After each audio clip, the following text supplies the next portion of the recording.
Well, welcome everybody to Dr. Michelle's Wild Warrior podcast. And today I have a special guest and colleague and friend with me, Dr. Josh Phillips. We went to school together for a handful of years, and his lovely wife and I were medicinary people in the Chinese medicine department.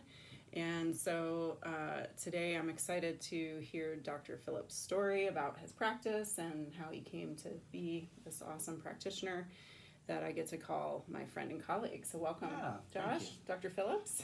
Thank you. Dr. Josh, what do you prefer to be called? It's all good. All of those things. Yep, I'm happy with any way that works. It's Awesome. fine. Great. Yeah. Mm-hmm. Well, welcome today, and just give us a little backstory, how you found naturopathic medicine or how it found you, because that seems to be the case sometimes. Yeah, well, again, thanks for having me. I appreciate the opportunity to sit and talk with you, and It's an honor. and who knows what might happen. Maybe there'll be some gems that come out of this that inspire your listening group here. Certainly.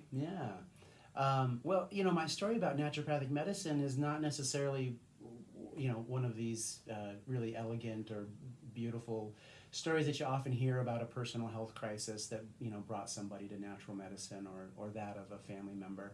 I think I was drawn to it basically from kind of an ideological place or a value system place of a general feeling of that there was something that wasn't quite right with the way the world was being met with what's generally described as healthcare. And as we've talked about a lot as naturopathic physicians, the general model is one of disease care. It's one of symptom management, and it's one that is not deeply seated in any real philosophy or ideology, but is more about dealing with the end result of health processes or disease processes. And so I was drawn to the philosophy of natural medicine, and my mom actually showed me a few years back something that I had written when I was, like 6 or 7 years old in some journal or diary that listed the things I wanted to be when I grew up. And apparently at the time I had written a doctor. And cool. Not something that I carried with me into adulthood or really even remember having had that thought as a kid, but apparently it's in there. So I think I was drawn to it from a value and ideology standpoint of knowing that there was something better, something more meaningful and rich in terms of the way that physicians and healers approach the human condition in terms of health issues, in terms of illness. I did do a EMT training years ago, sort of in the middle of college. I did and sort of started to walk a little bit in that direction. Worked on a fire crew for a number of years in Lake Tahoe and was their crew medic. So there was, I guess, the first glimmer of interest in medicine in that way. Mm-hmm. So would you say that during, thank you for that, explanation of how you found your way here, and as journeys go, they shift and change and, surprise us along the way always, right? But would you say that your experience in school, which we both know was, it was challenging and long and probably more than any of us expected when we stepped foot in there, would you say that it kind of helped you fulfill those goals of, studying something different in the ideology of natural medicine? Oh, definitely. Yeah, I think so. And, I think certainly at the time that we were in school, there was a number of physicians, and I think and hope there still are, that really embodied that, I guess what we refer to as nature cure or sort of original philosophy of natural and naturopathic medicine.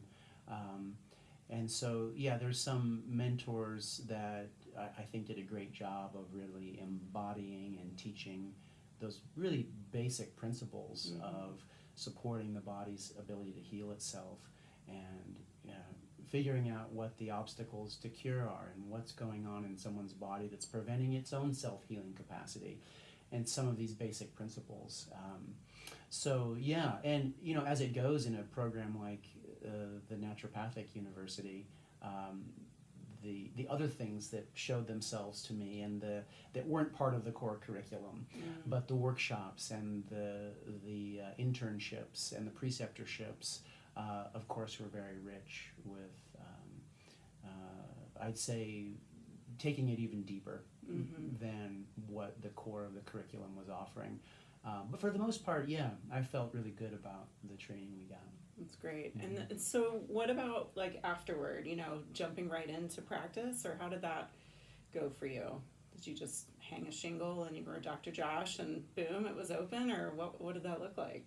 I mean, for the most part, that's really the case. It's kind of works for my temperament and, sort of my, I guess you could say, self-starter, or, I was ready to jump right in and moved from Portland to Bend and started a small clinic, and with my wife Chelsea, who's an acupuncturist. So she and I have always been co-owners of the clinics that we've created. Yes. That's basically how it got going, was just jumping right in and starting a practice that was very much family oriented, family medicine and pediatric oriented. Great. And very good for our community, and people rave about you guys, so it's awesome. Thanks. Yeah, and I refer people to y'all too. So tell me how that philosophy, that we all hold so dear, how does that perfuse your practice now? I mean, what does that look like, and how has it morphed over the year? Because you've been in practice for what? Since 03. Yeah, 03. Okay. We're at 12. Or 17, 17 18 right. years. Time warp. Yeah. Well, I'd like to think that I've held true to these core principles of naturopathic medicine all the way through. And in that, there have been, as there are so many different modalities and approaches and techniques that we can use, naturopaths, of course, as you know, we have such a broad scope of practice, and now more than ever with having full prescribing rights and leaning into conventional lab testing and all of the more conventional doctorly things that are going on, that it's very easy to get drawn into different areas. And as you know, naturopaths are all over the board. Right. Some treating people in a very conventional way, and others, maybe just doing herbal medicine. So my practice has been pretty eclectic over the years. I went through a number of years where I was really engaged with treating chronic Lyme and chronic infections and autoimmunity, and did a lot of IV therapy and infusion type therapies at that time, and leaned more into conventional prescribing as a integrative approach to those complex kind of conditions. Sure. So that was a pretty intense few years, actually, and I honestly think it frazzled me to some extent. A population of folks with very deep-seated health concerns and people struggling pretty intensely, and folks that in many ways was very gratifying to help with. And I should say, in all fairness, I'm still working with some of those folks, but Sure. it's not the core of my practice the way it was during that time. And herbal medicine and homeopathy has always been a big part of what I offer, and obviously, always talking with folks about their diet and digestive system health and the basics, basically, of naturopathic care.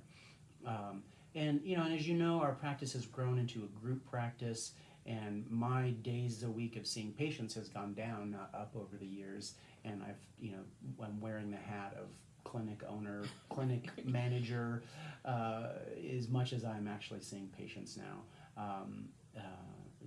But the patient part of it now is almost, it's like a relief for me, the time that I can just step into the treatment room and work with patients. I think I appreciate that more than I was for a number of years. Sure.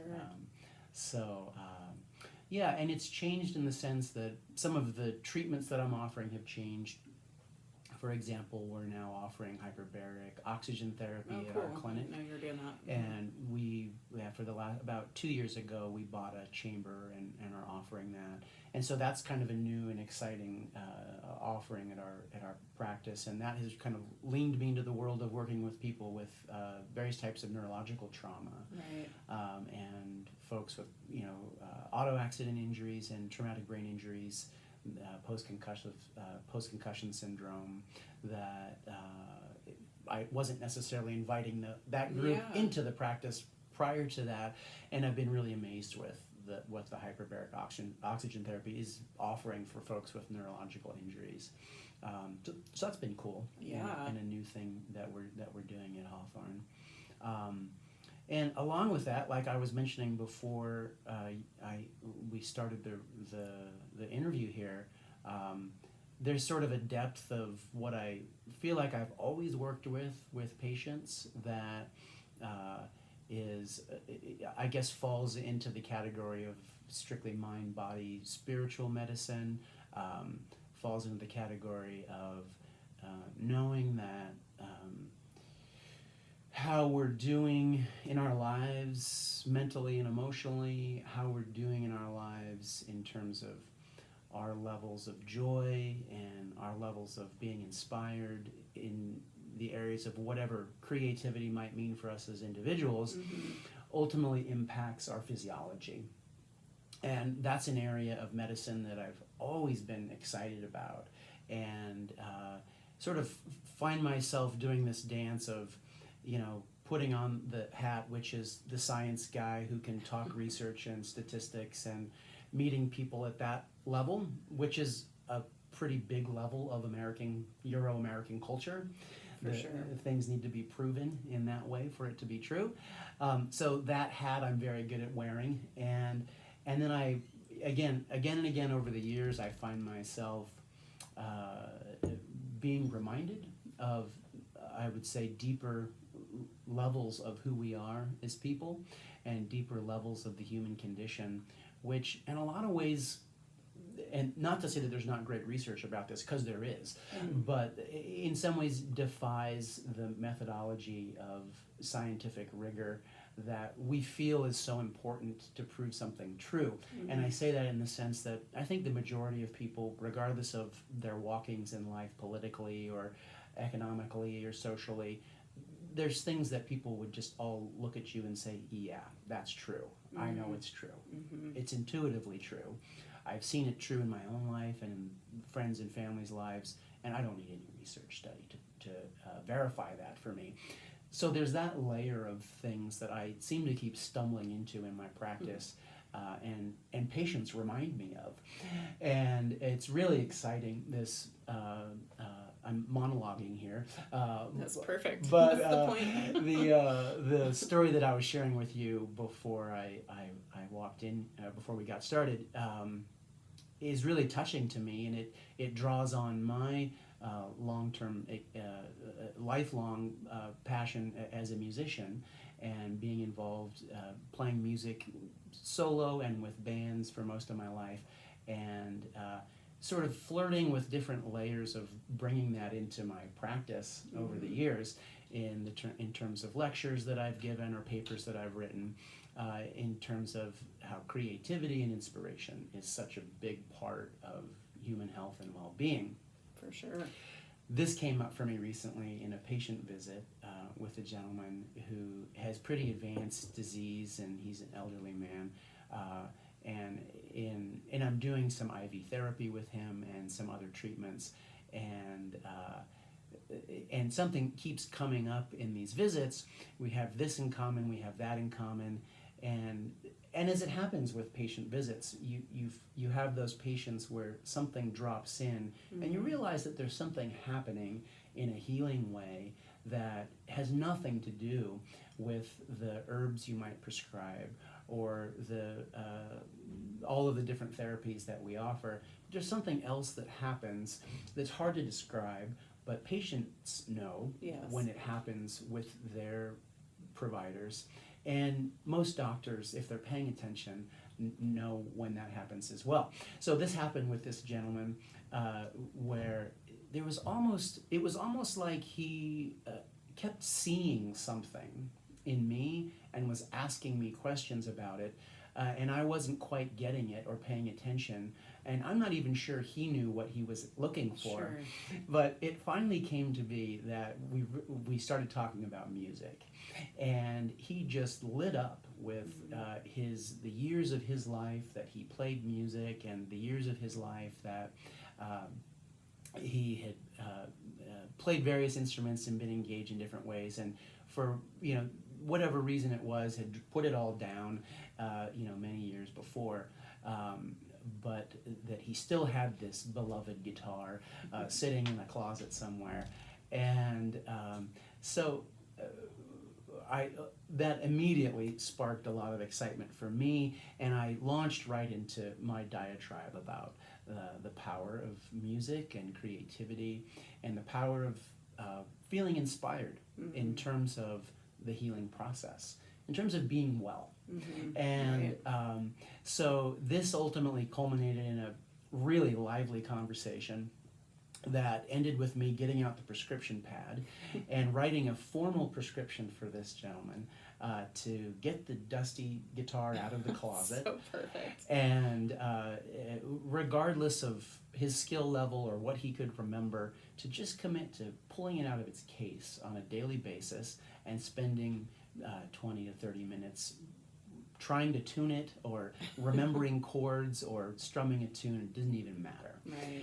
And so he was excited about this, and his wife was excited. And today I saw them right before I came over here, and it was just uncanny what happened in the last 2 weeks since I saw them. First of all, his wife was extraordinarily excited about how much more pleasant he is to be around, and without sharing too many details, the course of treatment that he's on is quite intense with other care providers in town, and it has basically plateaued apparently over the months, and something shifted in his treatment where he's being told by other doctors that something is working very well, and something has changed in his health in the last couple of weeks. And this fellow was so excited that he brought the guitar in with him, pulled it out of the case, wanted me to check it out, was really curious about what I thought of the guitar, which I happily picked up and tuned and strummed some chords with him in the room. And it was just another piece of evidence, if you will, of the power of feeling inspired. I guess you could break it down to that simple language. The power of creativity, of maybe very simply having something like that to be excited about. Sure. But maybe even deeper, the power of music in and of itself, and the power of rhythm and harmony and melody, and what happens. This is an ancient relationship that humans have had with sound and music, and it's surprising in one sense, but not so surprising what an impact that this can have on somebody's life. And again, you could say that, well, it maybe most simply is just something, a new project or a new activity to be excited about. On a deeper level, I think that stepping into that realm of, there's sort of an edge of creativity, and when we lean into that, there's an excitement that comes up that I'm pretty convinced corresponds to a full change in physiology as well. That there's we become enlivened by another layer of neurotransmitter activity and neurological activity that just has to inform every aspect of who we are on a biochemical level, not to mention on an emotional and mental level. And so I'll be very curious to keep track of this this fellow and see what happens from this point forward. But I share all of that because for me personally, it's a reminder about this this aspect of being in a healing practice Mm-hmm. and being in a relationship with patients where I'm offering them, hundreds of different recommendations for 100 different reasons all throughout the week, and to sort of circle back to this element of life as a human being that evidently has the potential to make a real change in somebody's life. And it has nothing to do with what's conventionally considered, real medicine, Right. or interventions that are going to make a meaningful difference. Mm-hmm. So kind of exciting stuff. That's really exciting. And Yeah. I think what I was kind of distilling out of that is just you reinvigorated this sense of purpose for him. This Yeah. that includes the creativity, includes the music that does its own, Yeah. resonating in harmony with his life. And but it's like you found this place in him that had been dormant, Yeah. and that he had let go dormant for some reason, Mm-hmm. and but obviously was something that he really was almost pulling out of you to invite back in, right? Yeah. I mean, that's what you got that felt, right? Yeah. And Mm-hmm. I think so much, you probably remember, well, obviously you remember Dr. Sandberg Lewis, one of our Yeah. professors, Mm-hmm. and I remember a conversation that he had with us, and I think we were discussing ethics and just, the situations with practicing in our future. This was in school, and at that time, I think he had his little practice on Orcas Island, or was referencing that or something, and he was talking about just the fact that you're going to, we practice in a smaller town, and that you're going to see patients out and about, and there's this, connection, because as mainstream doctors, in our scientific side of our learning and ethics and all that, it was so much about like maintain this distance, pretend that you don't know somebody because of HIPAA and all of those things, which are important. Yeah. But I have found also, like you, that the relationship piece, that connection that we establish with our patients, is probably the most valuable thing. Like you said, it doesn't matter what herbs, and also when we establish that relationship and that rapport and that connection, the trust and the inspiration that happens as a collective between people, it empowers us to be our best self as a practitioner as well, and informs those decisions we make or recommendations we make about writing a prescription for a guitar, Yeah. or whatever it might be, some adrenal support or ordering some labs. I think that when we allow that relationship to really come to fruition, then we are our best practitioner as well, and that's really important for our patients. Yeah. So how do you keep that intuitive and spiritual place in yourself alive, aside from in practice or in both? I don't know. Yeah. What does that look like? Yeah, it's a good question. It's a practice. It's a daily practice, and some days and weeks it flows better than others. But there are elements that I have found are very important. One is being in nature, and for who I am and my constitution, it's kind of non-negotiable that I have time in nature and exercise. And I'm one that has always felt that rigorous exercise is, while of course important for my body and physical health, is most important for my emotional and mental well-being. I've never been in a gym. I can't do that kind of workout. For me, it always is outdoors, whatever the season is, to be out in nature at least several times a week. No matter how short it is, even if I only have 20 minutes, Right. that can be enough actually. But that connection with nature seems to be one of the most important things. And and I'm one of these characters that there's a lot of energy going on up here most of the time, and the challenge in life becomes how to make that connection all the way through who I am and really connect what's above to the earth, and to keep that energy moving through my heart and through my solar plexus and my root, and there's something about again, I'll just call it Euro-American culture and thinking and general priorities, whether those be social or economic or other priorities in life. The energy is very much up here. Sure.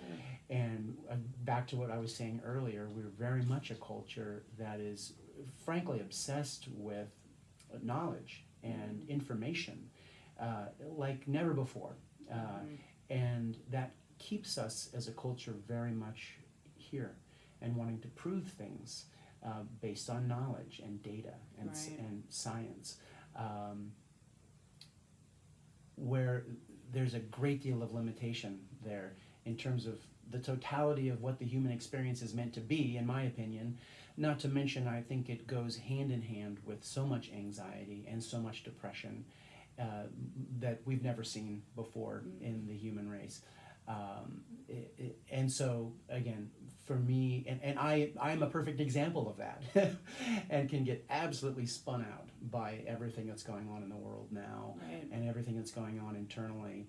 So back to your question, now more than ever, I find that knowing the answer to the question you asked is crucial for my well-being and my ability to show up in a meaningful way in the world, that to keep the energy moving through my whole body and to keep myself feeling grounded to the earth in some way, and to understand that when that energy is all above my shoulders, that I'm not in a healthy way, I'm not in a good way, and that I at least need to include my heart into the program, if not the entire system. Sure. So again, exercise is primary for me, nature, and for me, music, and to be regular with my creative pursuits, and to pick up my guitar and follow my own prescriptive advice on a regular basis, and to be regular with music is hugely important. And of course, like you, I have a family and I have kids, and the connection with them is so crucial, and probably primary. That's probably really the seat of my life, and which does sort of force some semblance of grounding, of course, in a way. And as you know, that's a very moving and changing dynamic. But thankfully, thankfully, yeah. So attending to the artfulness of those relationships with my kids and with my wife, and finding the balance. I mean, so in comes the concept of balance, which all helps to nourish my sense of inspiredness, and to keep my intuition clean, and to keep me feeling somewhat sane, at least some of the time. Exactly, right. It varies from day to day, I'm sure. Yeah.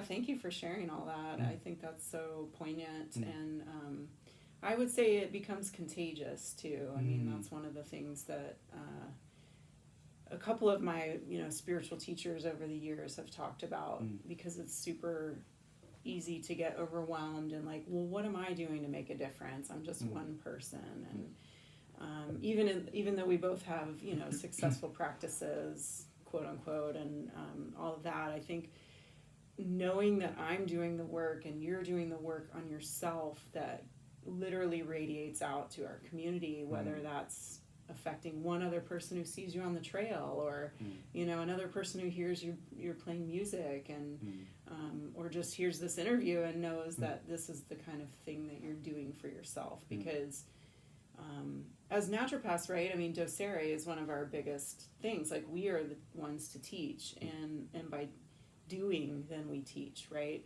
You can't just, it doesn't work well with my kids when I'm like, do what I say, like, and then they see me, doing the complete opposite. We all know that modeling behavior and living that behavior is truly the gift to other people, feel real inspiration. Mm-hmm. So I'm glad that you're doing the self-care, Mm-hmm.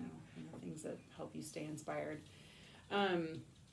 So I do want to I know we kind of talked about not touching on COVID, but I kind of do, only because I want to bring in this spiritual component that we've kind of been touching on today, and this connectedness component, and not to throw a wrench in our conversation here, but I just, because of what we've seen socially having to happen or being forced to happen, what is your thought on how this heals? Like, how do we heal our culture? I know that's a huge question, but where do we go from here in bringing people back together where they can feel like they can hug each other again and have this connection again, and kids can be on the playground, and I don't think we need to go into like how do we do that safely. It's just, how do we heal this major trauma that we've all been hit with, where we have forgotten how it is to be human again? Yeah, gosh, it's such a big question, and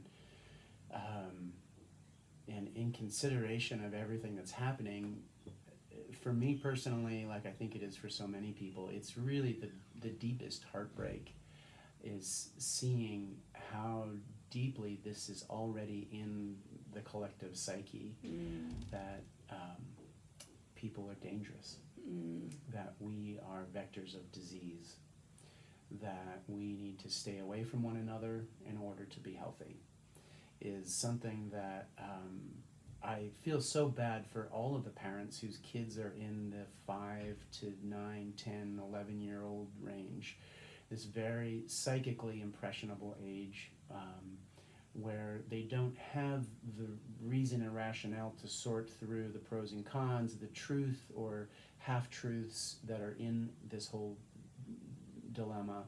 I mean, that's even difficult for adults right now. Well, not to mention children, that, right? I think we have created a generation of kids who are. It'll be very interesting to see how their sensibilities develop and grow over the next 10 years, given what has been so strongly hammered into our minds.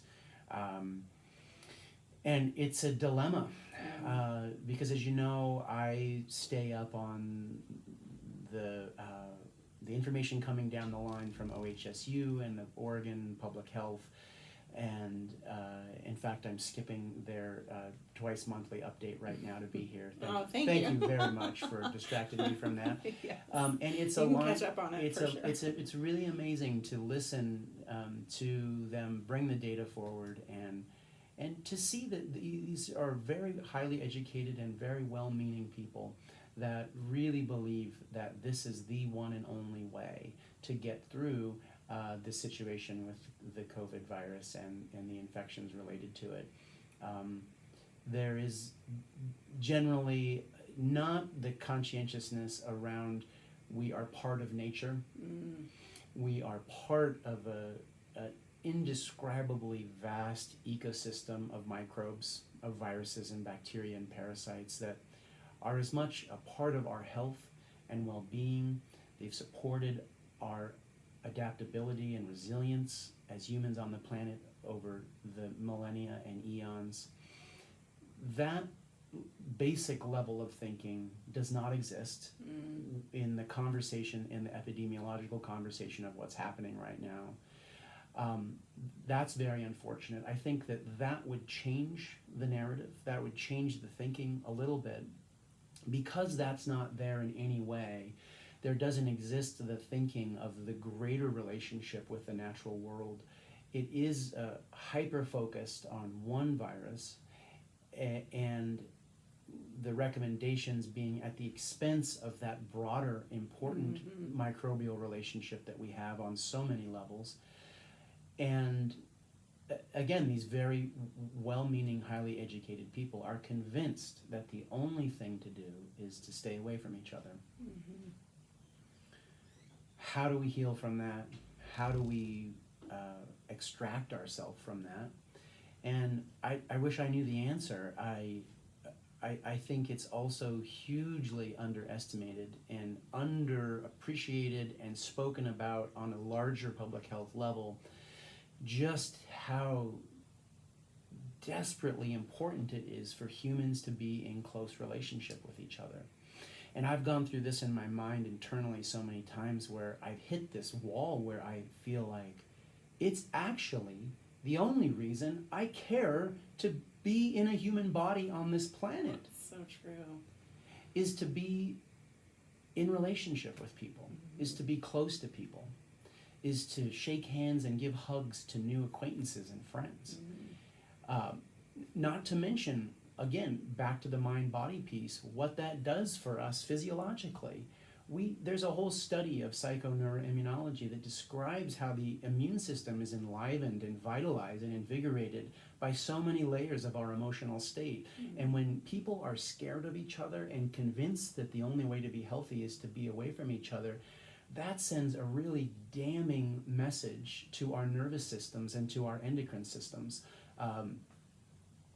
It's just heartbreaking to describe. It's heartbreaking to think about the depth of the impact that this is really having on people, at least sensitive people like myself. Sure. And I think the majority of people understand some aspect of what I'm talking about. So I really don't believe that the human race is survivable for very long in a climate where we have taken a concept of isolation and quarantine, which has historically only been meant for people who are symptomatic and sick. Right. And we've applied it to the entirety of a population, regardless of their age, health, levels of illness, etc. We've taken a concept that was only meant for susceptible populations, Right. the elderly and otherwise sick, and people who are actively infected by that illness of concern, and we've applied it to everybody who's healthy. And so I really feel we've created more suffering and more damage to the human condition than the number of people that are affected by this particular virus. Because again, we've accepted over hundreds of years that a certain number of illness and seasonal viral infections are acceptable. A certain number of deaths with the flu and other routinely communicable illnesses in communities, we've accepted that the majority of people will be well and recover. A smaller number will get more seriously ill but recover, and a very, very small number will die. We've accepted that. We can list a dozen different viral infections. And the stunning thing is how quickly things have shifted with this new novel coronavirus, to the extent that apparently we're willing to sacrifice this, again, underappreciated aspect of the human condition and what's important and what's prioritized as important. So again, I'm monologuing all over the place here, but how do we recover? I think it's too soon to know the answer to that, because we're so, at least in the state of Oregon and in other states with governorship that lean in this direction, we are really still deeply in the same message, which is the only thing we can do to be healthy is stay away from each other and cover our faces. And again, it's another conversation of why aren't we also being told to take a vitamin D supplement once a day? If we just did that one thing, you don't even have to get complicated, but or the general message of why not, as a massive public health message, now more than ever, folks, is the time to deal with your pre-existing conditions. That's right. Now more than ever is the time to work on the obesity issue or the hypertension or the uncontrolled diabetes. Now more than ever, because guess what? We know without a shroud of doubt that those are the reasons why people get seriously ill and or die from viral infections. So I think, Michelle, that it has to come from within, from each of us, that we as individuals, as groups of friends, as families, know intimately this thing that I'm describing, which is that it's non-negotiable for the sake of our survival. Yeah. I really believe that. I agree with you. That because I don't think we are going to be able to extract ourselves from the germ theory that it's all about the microbe. I don't think we're going to, and I think that for a lot of people, they've finally found their sweet spot. Mm-hmm. Thank goodness, now everyone's wearing a face covering, so I'm no longer at risk. So that's alive and well, more than ever. And I think that it is about priorities and what's the most important thing in a lifetime. Is it avoiding all illness? And or is it an equal, if not higher priority, that the depth of human connection and loving relationship and acquaintanceship even is maintained and allowed to be and encouraged to be a priority in terms of human health and wellness, right? Because again, none of these things are separable. You can't separate, as you know, mental and emotional health from physical health and vice versa. Right. So there's this, we're on this teetering edge, it feels like to me, of and I asked myself this question months ago. Once the mask wearing becomes mandatory, when will it ever not be again? Because we live in a sea of microbes, and we always will. That's right. And it's part of the human condition to move those around through communities. Yeah. I mean, they're a necessary part of our well-being, too. It's meant to be that way. So if that's the case, then, you know, this virus and all the others are not going anywhere. Right. They're part of our experience on the planet. They're part of our connection to the natural world. And so it's a real dilemma of what it will mean and what conditions will change, where even the thinking that is prioritized in the realm of public health leadership will begin to soften that stance, or will begin to feel that it's okay again to be close to one another. And maybe it just has to do with statistics and epidemiological models, and for that level of thinking to feel convinced that the risk of this particular infection is low enough that the kids can go back to school without face coverings. Right. And without being in a cubby or told whatever. to stay away from each other. Yeah.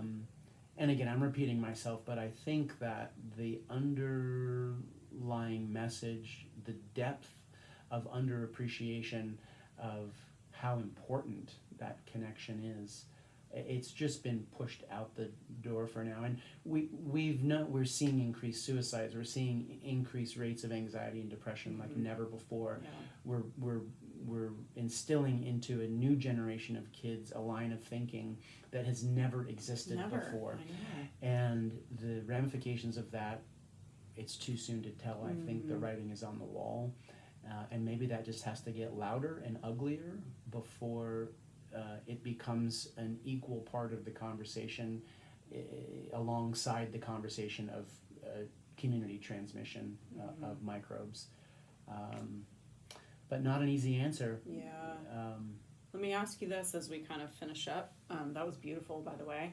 And this is a deep, dark question. Do you have faith in the human spirit? Of course I do. Yeah. Absolutely. So isn't that the answer, maybe? Yeah, and in connection to the human spirit, are these things that I'm describing around the importance of human connection and how amazing it feels to be embraced by a dear friend, and to know what that does into terms of our health and well-being. Right. So it is, I think, maybe a self-selecting or a something that will have to work itself out, as messy as it might be. Right. But I do have faith in the human spirit, and I think that, again, in the midst of the priorities that are set in the American or European consciousness, I think that we still are overemphasizing certain values and ideals to the extent that spirituality, if we want to call it that, in terms of the human spirit, becomes a side conversation, becomes something that, oh yeah, well that's good for that time and that place and that part of your story.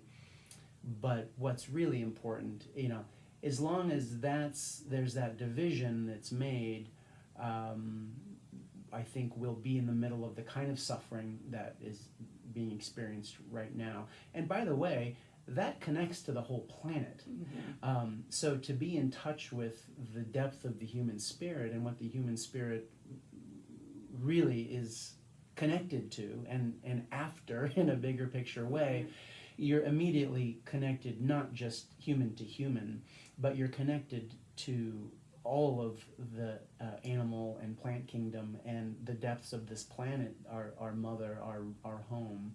And when we begin to live in a closer resonance or proximity to what the human spirit is really after, we of course begin to behave differently in terms of our relationship to the planet, in terms of our priorities for how we live our lives and what we purchase at the store and what we agree not to purchase, the way we move on the planet, and at an individual level and of course at a corporate and industrial level, that's where real change happens and where real healing begins.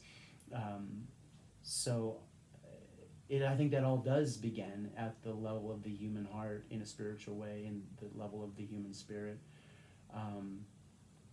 So I can only have hope in the human spirit.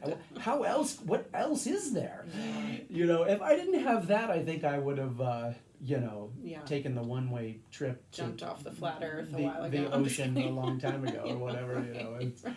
It seems to be actually the only thing that keeps me going is that I believe that beneath the noise of all of the noise and noise of knowledge and noise of what's true and not true, and this political party and the other, and the fighting over this and that, I think that there is a common thread that everybody's after. And optimistically, maybe we're distilling and finding our way to that.